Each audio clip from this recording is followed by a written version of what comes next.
Hello दोस्तों, welcome है आपका स्पेशल नॉलेज पी में। दोस्तों, क्या आप जानते हैं कि गौ माता ने समस्त स्त्रियों को ऐसा कौन सा श्राप दिया जिसकी वजह से आज भी समस्त स्त्रियां उस श्राप को भोग रही हैं। गौ माता ऐसा कौन सा श्राप देती हैं जिसे टाला नहीं जा सकता। आज हम एक कथा के माध्यम से इस श्राप को जानेंगे। एक समय की बात है, भगवान श्री कृष्ण अपने आसन पर विराजमान थे। तभी उनके पास देवर्षि नारद आए और कहने लगे, हे प्रभु, मैं आज मृत्यु लोक में भ्रमण कर रहा था। तभी एक स्त्री ने पूछा, पहले स्त्रियों के बच्चे होते थे तो वह पैदा होते थे, चलने लगते थे, परंतु अब ऐसा नहीं है। आखिर ऐसा क्यों है प्रभु? मुझे प्रश्न का उत्तर दीजिए और जानना है, इसलिए मैं आपके पास आया हूँ। कृपया मुझे इस प्रश्न का उत्तर सही से दें। तब एक स्त्री ने पूछा कि पहले स्त्री के बच्चे होते थे तो वह पैदा होते ही चलने लगते थे, परंतु अब ऐसा नहीं है। आखिर ऐसा क्यों है प्रभु? मुझे इस प्रश्न का उत्तर जानना था, इसलिए मैं आपके पास आया हूँ। कृपया कर मुझे इस प्रश्न का उत्तर बताएं। तब भगवान जी श्री कृष्ण कहने लगे कि हे देवर्षि नारद, तुम्हारा यह प्रश्न समस्त स्त्री जाति के लिए अत्यंत महत्वपूर्ण है। अगर तुम इस प्रश्न के उत्तर को जानना चाहते हो तो ठीक है, मैं तुम्हें एक प्राचीन कथा सुनाता हूँ। तुमको इस कथा के माध्यम से पता चल जाएगा कि किस वजह से स्त्री का बच्चा पैदा होते ही चल नहीं सकता है। देवर्षि नारद कहने लगे कि हे प्रभु, मैं इस कथा को पूरा सुनूंगा, कृपया आप कथा को सुनाना प्रारंभ कीजिए।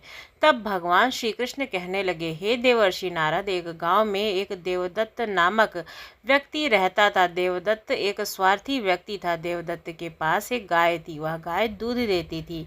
देवदत्त उस गाय को हरा चारा खिलाकर उसका दूध निकालता और उस दूध को बेचता था। देवदत्त गाय का दूध खुद भी पीता था और अपने परिवार वालों को भी पिलाता था। गाय के दूध की वजह से ही देवदत्त अपने घर का खर्च चलाता था। देवदत्त का समय इसी तरह से व्यतीत हो रहा था। कुछ दिनों के बाद एक समय ऐसा आया जब देवदत्त को गाय ने दूध देना बंद कर दिया। जैसे ही गाय ने दूध देना बंद किया तो इधर देवदत्त ने इस गाय को चारा डालना भी बंद कर दिया। और फिर एक दिन ऐसा आया कि उस देवदत्त ने गाय को बहुत मारा पीटा और उसके मारने से गाय बीमार पड़ गई और उसे वो जंगल में छोड़ आया। अब वह गाय बेचारी अकेली पड़ गई। बेचारी गाय अकेली जंगल में इधर उधर घूमती फिरती। उसी जंगल में भगवान विष्णु का एक प्राचीन मंदिर था।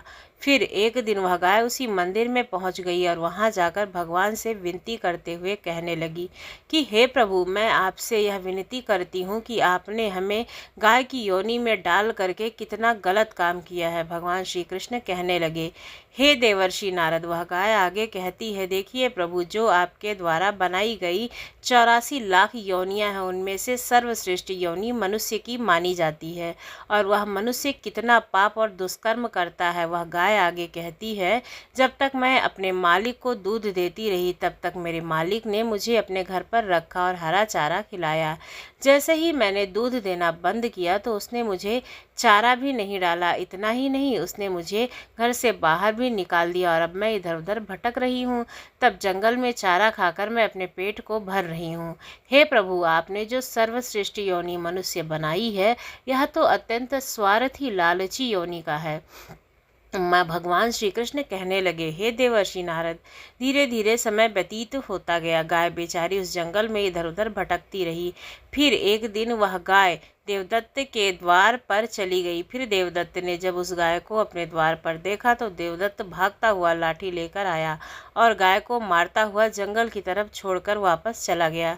भगवान श्री कृष्ण कहने लगे, हे देवर्षि नारद, फिर धीरे धीरे जब वह गाय एक दिन फिर गर्भवती हो जाती है तो अब जैसे ही 4-5 महीने का गर्भ हुआ तो उसी जंगल में एक स्त्री गुजर रही थी।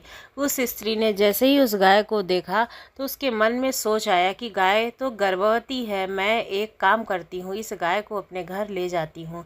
जब इसका बच्चा हो जाए तो यह गाय मुझे दूध देने लगेगी, तब मैं इसका दूध खुद भी पीऊँगी और साथ ही अपने परिवार वालों को भी पिलाऊंगी और बिक्री भी करूंगी। लेकिन जैसे ही वह स्त्री उस गाय को पकड़ने के लिए अपने पति को बुलाने के लिए घर चली जाती है और जब वह दोनों पति पत्नी वापस वहाँ पर गाय को पकड़ने के लिए आते हैं, तब वह गाय वहाँ से चली जाती है। धीरे धीरे और समय बीतता गया। भगवान श्री कृष्ण कहने लगे कि हे देवर्षि नारद, जब उस गाय के प्रसव का समय नज़दीक आया तो उसने जंगल में एकांत और सुरक्षित जगह पर जा करके एक बछड़े को जन्म दिया। भगवान श्री कृष्ण कहने लगे कि हे देवर्षि, उस गाय के प्रसव के कुछ समय बाद वही स्त्री उस जंगल में घास काटने के लिए आई, और जैसे ही उसने दूर से देखा कि गाय ने अपने बच्चे को जन्म दे दिया है, तब वह स्त्री उसके पास गई और ध्यान से देखा तो बोली, अरे यह तो वही गाय है, उस गाय ने तो बछड़े को जन्म दे दिया है, चलो अच्छा ही हुआ। वह स्त्री सोचती है कि अब मैं इस गाय को पकड़ करके अपने घर को ले जाऊंगी। फिर जैसे ही वह स्त्री अपने पति को बुलाने के लिए जाने लगी, तभी गाय उस स्त्री से कहती है कि हे बहन, आज तुम मेरे ऊपर एक परोपकार कर दो। यह मेरा जो बच्चा है यह नीचे पड़ा हुआ है, इसे उठाकर तुम मेरे गर्दन के ऊपर रख दो। मैं अपने बच्चे को लेकर किसी सुरक्षित स्थान पर चली जाऊंगी, क्योंकि यह मेरा बच्चा 8 महीने बाद चलने लायक हो पाएगा, 8 महीने बाद अपने पैरों पर चलेगा। भगवान श्री कृष्ण कहने लगे कि देवर्षि नारद, जैसे ही अभी है वैसा पहले नहीं था। पहले गाय का बच्चा 8 महीने बाद ही अपने पैरों पर चलने लायक हुआ करता था। भगवान श्री कृष्ण कहने लगे कि हे देवर्षि नारद, जैसे ही उस स्त्री ने गाय की बात सुनी तो वह बहुत ही जोर जोर से हंसने लगी और कहने लगी कि तुम्हारा बच्चा इतना गंदा है, इतनी गंदगी में पड़ा हुआ है, मैं तुम्हारे बच्चे को उठाकर तुम्हारे कंधे पर क्यों रखूं? मैं तुम्हारे ऊपर यह परोपकार नहीं करूंगी। उस स्त्री ने उस गाय का बहुत मजाक बनाया। उस समय गाय बेचारी असहाय थी, वह अपने बच्चे को उठा नहीं सकती थी। भगवान श्री कृष्ण कहने लगे कि हे देवर्षि, उस समय दुखी होकर गाय ने श्राप दे दिया। उसने श्राप देते हुए कहा कि जो आज तुम्हारा बच्चा जन्म लेने के बाद तुरंत चलने लगता है, लेकिन आज मैं श्राप देती हूँ कि तुम्हारा बच्चा जन्म लेने के 10 महीने बाद ही अपने पैरों पर चलने लायक होगा, और जो यह मेरा बच्चा है आज चल नहीं पा रहा है, यह आज के बाद पैदा होते ही कुछ देर बाद अपने पैरों पर चलने लायक हो जाएगा। भगवान श्री कृष्ण कहने लगे कि हे देवर्षि, इसी श्राप के कारण स्त्री का बच्चा जन्म लेते ही अपने पैरों पर चल नहीं पाता है। सतयुग में सुखदेव मुनि पैदा होने के बाद तुरंत ही अपने पैरों पर चलने लगे थे, और वेदव्यास जी भी जन्म लेने के बाद तुरंत ही अपने पैरों पर चलने लगे थे। यह बात तो सतयुग की थी, लेकिन कलयुग में ऐसा नहीं है। कलयुग में बच्चों को अपने पैरों पर चलने के लिए कम से कम 10 महीने लग जाते हैं। इसका कारण यही है क्योंकि गाय ने समस्त स्त्री जाति को श्राप दिया था।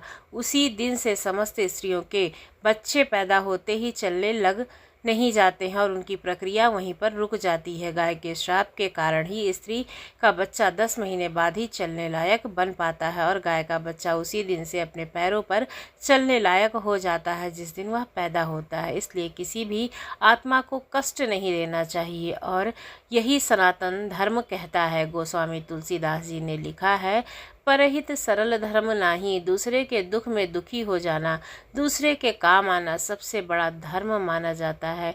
जो इसलिए हमें असहाय पशुओं और पक्षियों की सहायता करनी चाहिए। गाय के श्राप की वजह से ही जितने भी पशु पक्षी हैं उन सब के बच्चे जन्म लेने के तुरंत बाद चलने लगते हैं, लेकिन स्त्री का बच्चा इसके विपरीत। कहानी का माध्यम किसी को भ्रमित करना या फिर बेवकूफ़ बनाना नहीं, बल्कि कहा देना है कि किसी के साथ दुर्व्यवहार नहीं करना चाहिए और हमेशा हर किसी की मदद करनी चाहिए। असहाय लोगों की तो अवश्य करें। तो ये कहानी कैसी लगी ज़रूर बताएं। अगर अच्छी लगी तो चैनल को सब्सक्राइब करें।